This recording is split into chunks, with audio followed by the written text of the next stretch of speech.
E aí pessoas, gente bem educada, meu nome é Sérgio Oliveira e tô aqui em mais um vídeo do canal Sérgio Oliveira Professor. Já há algum tempo eu reparo em vários colegas um certo desânimo em relação à profissão. E não é para menos, ser professor num país como o Brasil é realmente uma tarefa muito complicada. Mas ao mesmo tempo eu começo a me sentir uma espécie de alienígena em meio a isso tudo, justamente pelo fato de eu estar percebendo que a cada dia, a cada ano letivo, eu venho me sentindo mais apaixonado pelo que eu faço. Quando eu começo a analisar isso, eu percebo que é possível sim ser feliz, mesmo remando contra a maré, como a gente faz o tempo todo. E aí eu cheguei à conclusão de que já que eu tô com esse canal aqui, eu poderia junto com vocês fazer uma análise dessa minha trajetória e quem sabe chegar à conclusão de como eu acabei me apaixonando tanto pelo que eu faço e por que eu venho gostando cada vez mais disso. Então vamos tentar ir direto ao ponto em mais um vídeo do canal Sérgio Oliveira Professor. Agora com vinheta nova.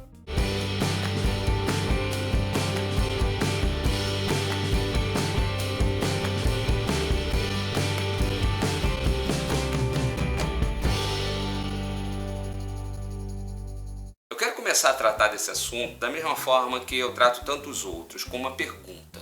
De que forma você se sente quando você vai dormir na noite de domingo, depois de um fim de semana de descanso?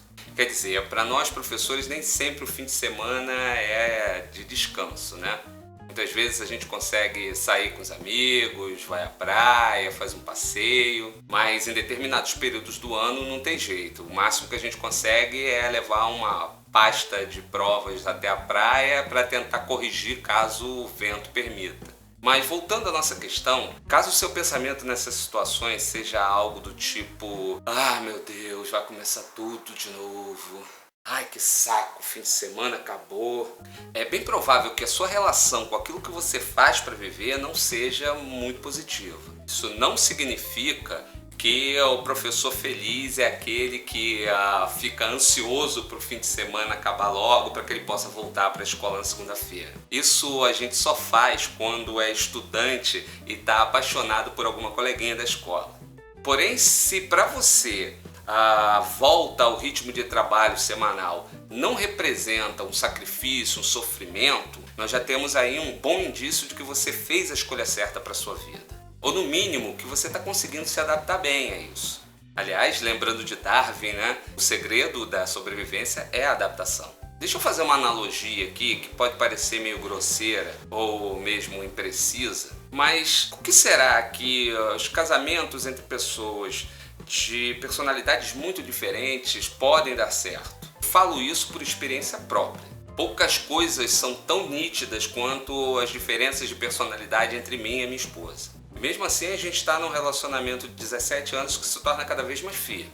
Talvez o segredo desse nosso sucesso tenha sido a forma como a gente adaptou a nossa maneira de ver o mundo e os nossos objetivos, até que a gente conseguisse encontrar um ponto de interseção entre os nossos sonhos, entre os nossos objetivos. Quando isso concretiza, aquela balança onde a gente deve pôr os pontos positivos e negativos da relação tende a se equilibrar, minimizando as incompatibilidades e dando um peso maior às qualidades. Porém, se em algum momento a gente chegasse à conclusão de que após pesar vantagens e desvantagens, a gente encontrasse mais pontos negativos do que positivos, é bem provável que a gente chegaria aí de comum acordo à conclusão de que seria um sofrimento levar o relacionamento à frente. Percebam que eu nem incluí o amor nessa equação, apesar dele ter todo o potencial para ser o fiel da balança e equilibrar essa relação.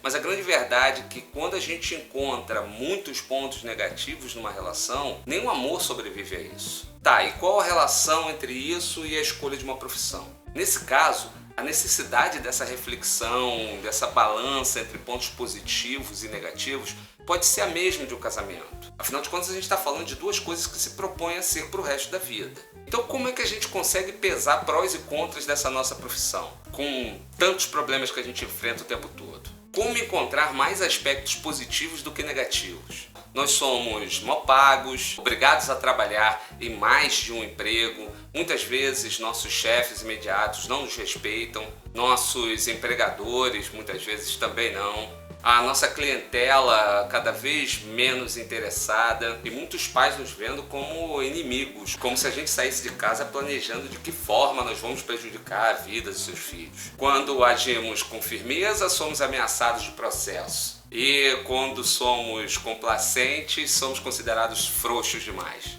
E aí, da mesma forma que no casamento, o amor pelo que você faz pode ser o grande fiel dessa balança. Então, a primeira coisa para se alcançar a felicidade como professor é permitir que caia a grande ficha de quem é você em relação à escola e quem é você em relação à sociedade. Que não se crie ilusões de que nós somos super-heróis, de que nós somos as criaturas mais importantes para a sociedade. Tudo bem que somos, mas a gente não precisa ficar batendo nessa tecla o tempo todo. Então, que ficha é essa que precisa cair? A gente tem que entender, em primeiro lugar, que o contrato de trabalho como escola tem que levar em consideração a filosofia dessa escola. Se for uma escola privada, a gente tem que entender o tempo todo que se trata de uma empresa. E no caso de uma escola pública, ela é parte de um sistema muito maior.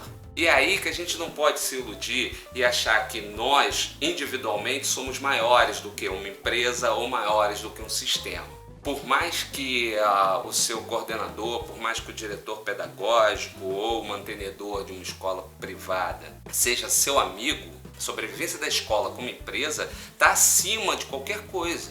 Então não adianta você tentar impor o tempo todo o seu jeito de trabalhar e deixar de fora o sistema que a escola utiliza, o material que a escola utiliza. É o tipo de coisa a qual a gente tem que entender e se adaptar. E da mesma forma que no casamento, galera, se a incompatibilidade entre as suas convicções e o sistema da escola forem maior do que as vantagens de trabalhar nela, a gente não tem que ter receio de conversar de forma equilibrada com os nossos chefes e pedirmos demissão. Aí você me diria, mas eu não posso ficar desempregado. É óbvio, eu também não.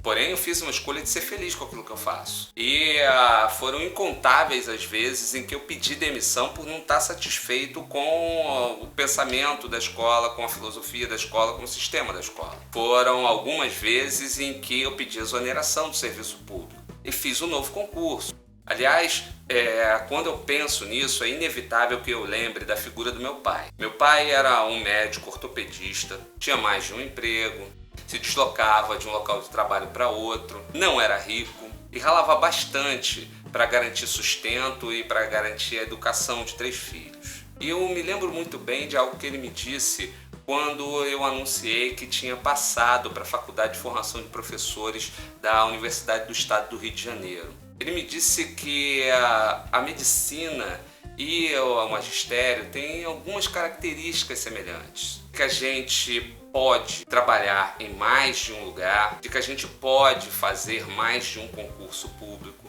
e que tanto o médico quanto o professor, em qualquer lugar do Brasil onde estiver, só fica desempregado se quiser. Porque sempre vai haver um postinho de saúde ou uma escola onde ele possa trabalhar. E eu lembro também quando ele tratou do fato da gente poder trabalhar em mais de um lugar como um ponto positivo. Afinal de contas, tendo mais de um emprego, a gente nunca se tornaria refém de um sistema ou mesmo de uma empresa. E que isso seria um caminho para a gente evitar a infelicidade no trabalho. Já que se a qualquer momento a gente não tivesse satisfeito com uma determinada empresa, a gente poderia pedir demissão porque de forma alguma a gente passaria fome. Então, aquilo que seria aparentemente uma característica negativa da profissão se reverte em um ponto positivo para a gente. É a mesma lógica daquele ditado que fala que a gente não deve pôr todos os ovos num único cesto. Porque se o cesto cai, os ovos se quebram e a gente perde tudo. Então, realmente pode ser positivo para nós se nós dividirmos a nossa carga horária semanal por vários empregos. Eu, por exemplo, trabalho hoje em 3 escolas. Então, concluindo, um dos caminhos para ser um professor feliz é não ter medo de ficar desempregado. Confiar no próprio taco. É saber que se hoje você não tem o melhor dos desempenhos em sala de aula, que é possível se adaptar, que é possível aprender. Aliás, isso é outra característica de quem é feliz no magistério. É compreender que nós não somos os detentores do saber e que nós estamos aprendendo o tempo todo, não só com os nossos mestres, mas também com os nossos alunos. Então a minha ideia é, a partir de agora, trazer uma série de vídeos onde eu possa falar um pouco dos passos que dei até chegar a esse ponto no qual eu estou me sentindo com todos os problemas, com todas as dificuldades que aparecem diariamente na nossa profissão, feliz com ela. Quem sabe dessa forma eu consigo ajudar você, meu colega, que está se sentindo desestimulado, que está pensando em desistir, como eu já pensei em desistir várias vezes. Quem sabe dessa forma a gente consiga aí que outras pessoas se sintam estimuladas a seguir essa nossa profissão, que por mais clichê que seja o que eu vou falar agora, é uma das mais bonitas entre todas. Bom, então por hoje vai ser isso. Se você curtiu, vá lá e dá um joinha. Repassa esse vídeo para os seus colegas, principalmente para aqueles que estão precisando de um estímulo. Vamos acender a autoestima do professor. A gente precisa disso. As nossas crianças precisam disso. E aproveita e se inscreve no canal. E pede para o seu colega, para quem você passou o vídeo, para se inscrever também. Por enquanto é isso e até a próxima.